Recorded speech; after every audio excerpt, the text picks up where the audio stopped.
BGMI I think एक हम बोल सकते हैं कि गेमिंग इंडस्ट्री में एक रिवॉल्यूशन लाने के लिए एक वो गेम था आई थिंक, क्योंकि सबसे ज़्यादा लाइव स्ट्रीम भी वो करता था हाँ इन लॉकडाउन में। सबसे ज़्यादा गेम पबजी ही खेली गई थी। हाँ।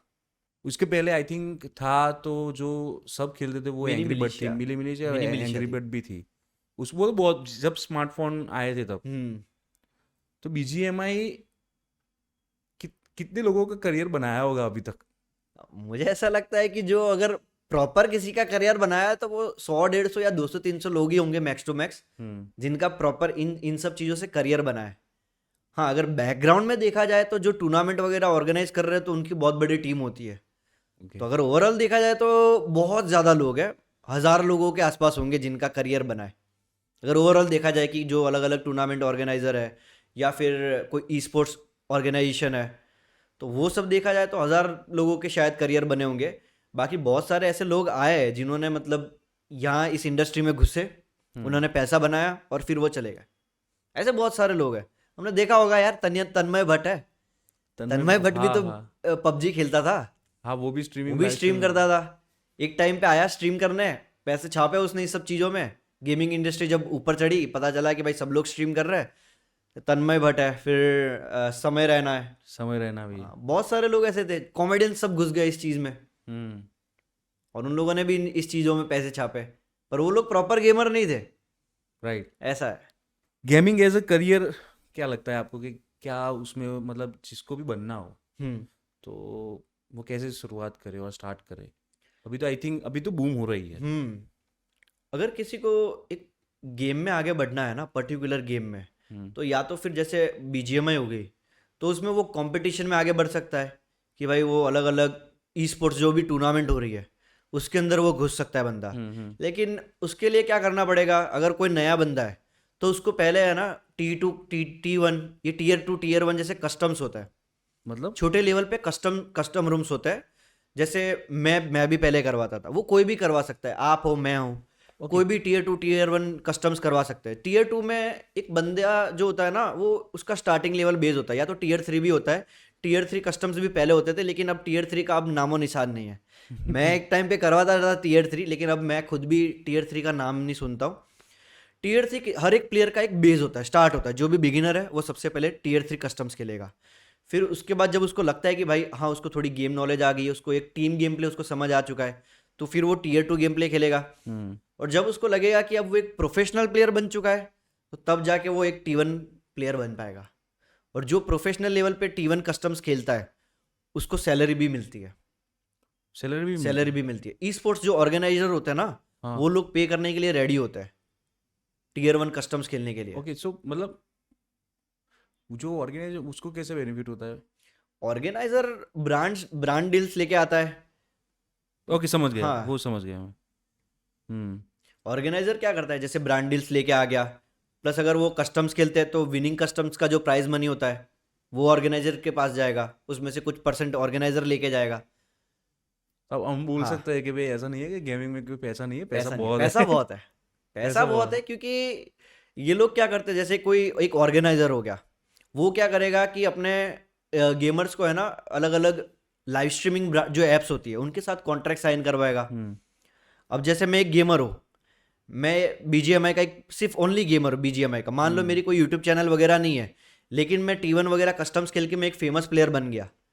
अब क्या होगा कि जो स्ट्रीमिंग एप्लीकेशन है वो जाएगी मेरी ई स्पोर्ट्स ऑर्गेनाइजर के पास, ठीक है, उनको परफेक्ट। बोलेगी कि भाई ये प्लेयर बहुत अच्छा खेलता है, इसकी लाइव स्ट्रीम कराओ हमारी एप्लीकेशन पे, हम हम्म। इसको सैलरी पे करेंगे।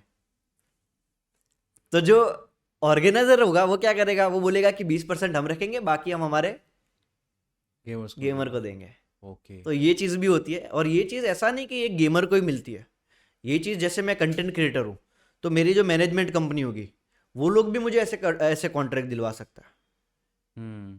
गेमिंग में सिर्फ एज ए गेमर नहीं बन सकते आप, एक कंटेंट क्रिएटर भी बन सकते हो। बहुत सारे ऐसे क्रिएटर है जो प्रोफेशनल क्रिएटर नहीं है। हम्म। आपने नाम सुना होगा बीस्ट बॉय सूप का। सुना है मैंने। हाँ, वो इंडिया का one of the finest creator है गेमिंग में। मतलब ऐसा है ओके। कि अगर उसका नाम ना है ना, तो हम मान ही नहीं सकते कि गेमिंग इंडस्ट्री चल रही है। ओके। हाँ, उसका कंटेंट मतलब एक टॉप लेवल का होता है, उसके जो रिएक्शन होते हैं, उसका जो स्पीच है, मतलब ऐसा है कि मैं जब गेमिंग मैंने वीडियोस देखना स्टार्ट किए ना, तो मैंने सबसे पहले बीस्ट बॉय सूप के वीडियोस देखना स्टार्ट किए थे गेमिंग में। वो बंदा कभी प्रोफेशनल ये गेम्स नहीं खेला, ई स्पोर्ट्स वगैरह नहीं खेला, या ज़्यादा इवेंट्स में वो दिखता नहीं है, वो सिर्फ कंटेंट क्रिएशन में ही है, क्योंकि कंटेंट क्रिएशन में भी उतने ही पैसे हैं। अभी आपको ऐसा नहीं है कि ये सिर्फ स्ट्रीमिंग एप्लीकेशन आपको पैसा देने के लिए रेडी है। अभी मेटा हो गया, मेटा भी बहुत सारे क्रिएटर्स को साइन कर रहा है एज अ गेमिंग क्रिएटर। वो मैंने सुना है। हाँ, वो मेटा एक्चुअली भी मैं कर भी रहा रहा हूँ, मैं ऐसा हूँ है? भी, अभी भी हूँ, हाँ, क्रिएटर पार्टनर हूँ। तो बेसिकली मेटा क्या करता है, जो गेमिंग क्रिएटर होते हैं ना, उनको फेसबुक पे वीडियोस डालने के पैसे देती है कि आप मंथली 20 वीडियो डालो, 6 वीडियो डालो, 10 वीडियो डालो। मेरा खुद का पहले 20 वीडियो का कॉन्ट्रैक्ट था, मंथली मुझे 20 वीडियोस डालने हैं मिनिमम, और वो भी 6-6 मिनट के, 6-6 मिनट। 6-6 मिनट के। तो फिर उस पर मेरे को जैसे पे करते थे $1000, फिर मेरे व्यूज़ बढ़ने लगे तो वो लोग मेरे को $1500। Oh my God. तो ये एक पर्टिकुलर सैलरी पे करते हैं, वो एक सैलरी हो गई। उसके अलावा वो क्या करते हैं कि जो एड रेवेन्यू है वो आपका, मान लो कि आपका वीडियो गया 2-3 मिलियन, और उस पर आपका एक पर्टिकुलर वीडियो की बात करो, और आपने $100-200 कमा लिया उस पर्टिकुलर वीडियो पे, और ऐसा आपने टोटल 20 वीडियो डाले, और आपके ओवरऑल व्यूज़ जितने भी आए, आपने मान लो कि $1000 कमाए, $2000, जितने भी कमाए आपने टोटल वीडियो से, तो वो भी आपके हो गए और आपकी सैलरी भी आपकी हो गई। और उसके अलावा अगर आप यूट्यूब कर रहे हो, यूट्यूब पे भी आप अपना कंटेंट डाल रहे हो, तो वो भी आपका, उस पर जितना एड लाइव रेवेन्यू स्ट्रीमिंग है। हाँ, एड रेवेन्यू वो तो है ही। लाइव स्ट्रीमिंग किया, हाँ, उस पर सुपर चैट आती है, सुपर चैट सुपर भी चैट्स, आती है। हाँ, हाँ 30% वो तो यूट्यूब पता ले लेता है। है, उसका 30% यूट्यूब ले लेता है, जो हमको बहुत बुरा लगता है कि 30% आपका इनकम का कोई ले लेगा तो बहुत ज्यादा बुरा लगता वो है। ऐसे ही बहुत कर रहे हैं। हाँ, इधर 10% अगर टीडीएस कटता है तो वो बुरा लग जाता है, तो 30% तो पहले से कट के आ रहा है, ये बात है। एक तो गेम खेलो पूरा दिन और हाँ, वैसे भी ऐसे हाँ, नहीं चलता यार। तो वो सुपर चैट्स मिलती है, फिर एड रेवेन्यू है, लाइव स्ट्रीम में आप बीच बीच में आप खुद से पर्टिकुलर ऐड डाल सकते हो कि भाई मुझे यहाँ पे ऐड डालनी है। मतलब प्रोडक्ट एड, हाँ, जैसे कि नहीं, वो प्रोडक्ट नहीं, जैसे पर्टिकुलर ऐड, ब्रांडिंग। मैंने बटन दबाया, वो टाइम पे ऐड शो करेगी लोगों को। तो ये भी एक यूट्यूब ने हमको फीचर दिया है ताकि हम थोड़ा हमारा रेवेन्यू बढ़ा सके। राइट। हाँ, तो मतलब ये मैंने पहली बार इतना ज़्यादा सुना है गेमिंग रेवेन्यू के बारे में। मुझे उतना पता था कि लाइक लाइव स्ट्रीमिंग करेंगे, फिर जो ब्रांड्स आएंगे हमारे लिए वो कंटेंट बनाएंगे वही। लेकिन ये जो आपने बताया ना कस्टम और जो ये वो बहुत ही, मुझे पता था कि ये जो ऐसे ऑर्गेनाइज होते हैं कि वो लोग गेमर्स को लाते हैं, तो वो अभी एक ही अच्छा है। आप बोल सकते हो अभी कि नहीं भाई गेमिंग बंद करना चाहिए, करना ऐसा चाहिए। रोको एक्चुअली मत यार। T1 कस्टम्स वाली जो टूर्नामेंट होती है ना, बहुत ज़्यादा होती है, हम्म। क्योंकि मान लो जो आप और मैं हो, तो हम दोनों मिलके एक टूर्नामेंट ऑर्गेनाइज कर सकते हैं, क्योंकि हमको पता है कि हम टूर्नामेंट ऑर्गेनाइज करेंगे, हम लोगों से एक पैसा लेंगे, फिक्स इनकम लेंगे हम लोग लोगों से। जैसे मान लो हमने तय किया कि हम लोग लोगों से 100 रुपये लेंगे, ठीक है, और फिर हमने जितनी भी एक फिक्स टीम की कि भाई हम इतनी टीम लेंगे, और हम लोग प्राइज मनी, हमारे पास जो टोटल मनी हमारे पास आया, प्राइज मनी हम उससे कम का रख देंगे, तो बीच का जो पैसा हुआ वो हमारा मुनाफा हो गया। तो ऐसे बहुत सारे टूर्नामेंट ऑर्गेनाइजर है जो टूर्नामेंट को ऑर्गेनाइज करता है, या तो फिर बाहर की ब्रांड्स लेके आते हैं। फोन है, जैसे अभी IQ है, सैमसंग है, IQ भी सैमसंग का है। एक टूर्नामेंट हुआ था, आपको पता होगा,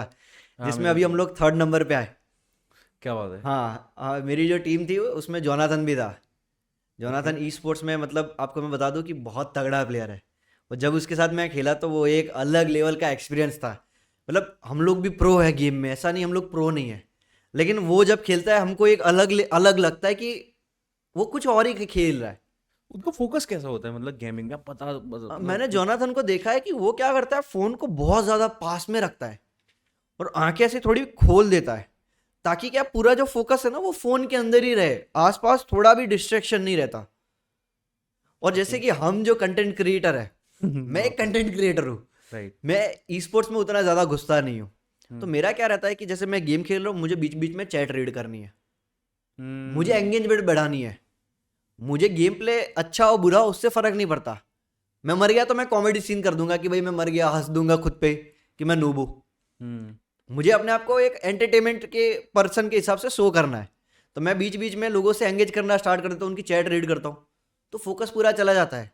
लेकिन जो ई स्पोर्ट्स प्लेयर होते हैं उनका क्या होता है, वो पूरे फोन के अंदर घुस जाते हैं, हम्म, पूरे के पूरे घुस जाते हैं। हमको अलग ही एक सीन लगता है जब उनके साथ खेलते हैं ना, तब पता चलता है कि हम कितने भी बड़े प्रो है, लेकिन वो एक कहते हैं ना अलग ही बाप लेवल प्लेयर है। हाँ मतलब उनका फोकस पूरा गेमिंग में ही रहता है। और हाँ, आई थिंक ऐसी एनर्जी आपने पहले उनके उनके फेस पे कभी देखी ही कभी नहीं नहीं होगी। देखी हो।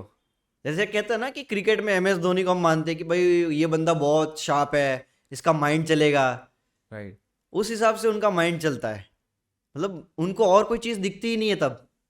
बहुत बार रेज भी कर लेते हैं, हम्म। भाई जीतना है।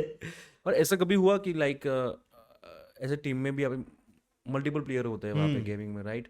ऐसे और आप टूर्नामेंट खेलते हो तो समटाइम देखो 4 लोग होते हैं तो कई कबार 1 या 2 लोग की खराब भी परफॉर्मेंस रहती है, होता है ये तो तो। आप कैसे मैनेज करते हो फिर बाद में? जैसे मैंने आईजीलिंग की हुई है, मैं ई स्पोर्ट्स पहले खेलता था, मतलब मेरी खुद की भी एक टीम है। अब तो मैंने डिसबैंड कर दी, लेकिन जब मेरी खुद की एक टीम थी, तो तब क्या दिक्कत आती थी कि बहुत सारे प्लेयर ऐसे होते थे कि जो हम उनको कुछ कॉल दे और वो लोग सुनते नहीं है। हम्म। ये सबसे बड़ी दिक्कत है कि हमने टीममेट को, क्योंकि एज अ आईजीएल हम हमारा एक दिमाग पर्टिकुलरली चलता है कि मुझे गेम कैसे फिनिश करनी है। जो भी लीडर होता है ना, इन गेम लीडर जिसको हम आईजीएल कहते हैं, उसने पूरा प्लान बना दिया होता है कि मुझे मेरे प्लेयर को कैसे रोटेट करना है और उनको एंड जोन में कैसे लेके जाना है। हम्म। उसके दिमाग में पूरी चीज़ होती है, कब फाइट लेनी है, कब नहीं लेनी है, कहाँ पे रुकना है, कहाँ पे नहीं रुकना है। उसके दिमाग में एक प्रॉपर प्लान होता है, कौन सी टीम कहाँ पे ड्रॉप करती है, उनका रोटेशन कैसे होता है, वो लोग कैसे कौन सी जगह पे बीच बीच में रुकते हैं।